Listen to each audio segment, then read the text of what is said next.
My name is Madu, son of Obina the Palm Tapper, and I swear to you on my mother's grave, everything I'm about to tell you happened just as you will hear it. It was the season of Harmattan in our village of Umokwe, the kind of season where the dry wind carries the red dust into your nostrils and coats your tongue with the bitterness of forgotten water. That was when it all began, the day a lost wallet stirred the very soul of our community. It was the market day of Unko, the third day in our Igbo 4-day week. The entire village was buzzing like bees after rain. Stalls lined the dusty roads, women sold tomatoes in woven baskets, and the sharp smell of dried fish danced in the air. I had just arrived at the market square to help Mama sell ogbono seeds when I saw the crowd gather near the old Udala tree. That tree had stood at the edge of the square for as long as I could remember, its shadow touching every corner of the market by noon. I pushed my way through the curious onlookers and found a young man on his knees. His name was Ebuka, a slim, sharp-tongued youth from the next village, known for boasting about his uncle in the city. In front of him, a tall man stood trembling with rage. His name was Chief Okori, the head of the transport union in our area and the man whose word moved lorries. "Thief!" Chief Okori shouted, holding up an old bulging wallet. "You think I wouldn't notice, eh? You think you can sneak this from my pocket like one of those Lagos pickpockets?" "I didn't take it," Ebuka protested, his voice cracking. "I swear on my father's Yamban, I didn't even know you dropped your wallet." The murmurs from the crowd grew louder. Market women paused mid-sale. Chewing sticks stopped in mid-air. One man near me whispered, "These city boys with their crooked ways.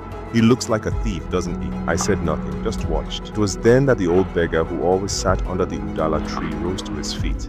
The old beggar rose from where he had sat since sunrise, his rags flapping gently in the dusty breeze. His name was Mazin Joku, and though people rarely looked at him, everyone knew his story or thought they did. Once a school teacher, then a drunkard, then a madman, and finally a quiet fixture beneath the Udala tree, he had grown invisible to most. "Wait," Joku croaked, raising his hand. His voice cut through the noise like a machete through cassava stem. "Let the boy speak," Chief Okori scoffed. "What does a beggar know of justice?" But Njoku did not back down. He shuffled closer, his bare feet dragging against the dusty earth. "I have sat beneath this tree since before the sun rose. I saw you, Chief, arrive with your entourage, swaggering like a cock in a yard of hens, and I saw Ebuka come much later, after you had already walked toward the Akara woman's stall." Everyone went silent. A lizard scuttled across a fallen basket. The air was tight with attention. "So you're saying the boy didn't steal it?" someone asked. "I'm saying," Njoku said, "that I saw you drop your wallet yourself when you tried to adjust your waistband. You didn't even notice." Chief Okori's nostrils flared. "Old man, don't insult me. Do you deny eating akara near Mama Chinelo's stall?" Joku interrupted, his gaze piercing through the chief's pride. "Do you deny pulling up your wrapper, muttering about how your trouser rope had slackened?" Chief Okori was quiet, and Joku turned to the villagers. "You all know me. I may be poor, but my eyes still work, and my head, despite hunger, still remembers. Now, this is the part where things got truly strange.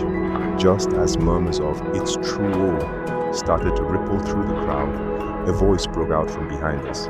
"Papa!" It was Uzoamaka, Ebuka's younger sister.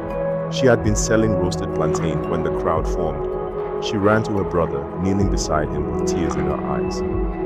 "Please, sir," she begged, turning to Chief Okori. "My brother is no thief. We are not rich, but we were not raised to steal. My mother would rise from her grave and strike him dead if he ever did such a thing." The old women nearby nodded with sympathy. A girl defending her brother in public, that spoke volumes. Chief Okori grunted, then looked at the wallet again. "Well, nothing is missing," he muttered, clearly embarrassed. He turned to the crowd. "Still, it was near him when I saw it on the ground. You can't blame a man for being suspicious." "Oh, we can," shouted Mama Ifeoma, who sold garden eggs. "You nearly ruined a young man's name. Just say sorry and go." The chief's face darkened. "I will not." "Mba!" cried Mazin Joku. "You will, or I will walk to the village square and tell the elders how you once took bribes from lorry drivers to avoid paying road dues."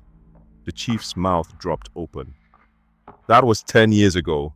Njoku gave him a yellow-toothed smile. "But I remember, Chief. I remember everything." Everyone burst into laughter. Even Ebuka managed a weak smile. Eventually, Chief Okorie cleared his throat. "Young man, he mumbled, eyes avoiding everyone. I may have acted too quickly. I apologize. The apology was barely audible, but we all heard it. And just like that, the crowd began to disperse. But the story didn't end there, not even close. 2 days later, as the village sun set behind the palm trees and the crickets began their evening chorus, word reached our compound that Mazin Joku had collapsed near the stream. They said he was burning with fever. Mama and I rushed to the scene, and others from the village joined us, led by the kind-hearted herbalist Dedi Kalu. Njoku lay on a reed mat, trembling and sweating. He looked up at us, his eyes dull with weakness. Madu, he called. I knelt beside him. There's something you must know about that wallet. I didn't just speak up for the boy because he was innocent. I spoke up because I know what it is to be falsely accused. And then, Njoku told us his own story. Years ago, when he was a teacher in the nearby village of Umueze, a school inspector's purse had gone missing. Njoku had been blamed.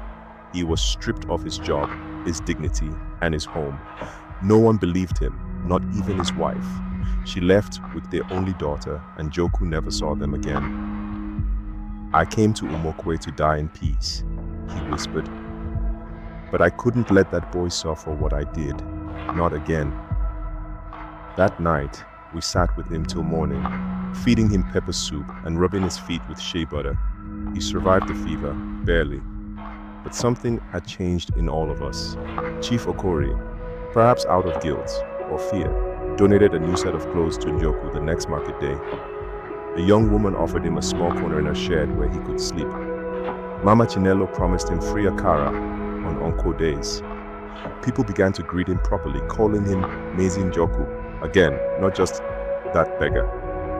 As for Ebuka, well, his name traveled far after that incident. Someone in Umuokwe who visited a cousin in Onitsha mentioned him to a local businessman. 2 moons later, Ebuka was called to the city for an apprenticeship. Today, he owns a spare parts shop the size of our town hall and comes home during the New Yam Festival with hampers of imported goods. But what I remember most is not Ebuka's success or Chief Okori's red face. What I remember is the day the invisible man beneath the Udala tree stood up and the whole village listened. Not because he was rich, not because he had power, but because he had truth. And that, my friend, is something even the strongest chief cannot ignore. Moral of the story. In our culture, ego money speaks loudly, but Oku Ezioku, the voice of truth, echoes forever. No matter how poor or forgotten a person may seem, their witness can change its destinies.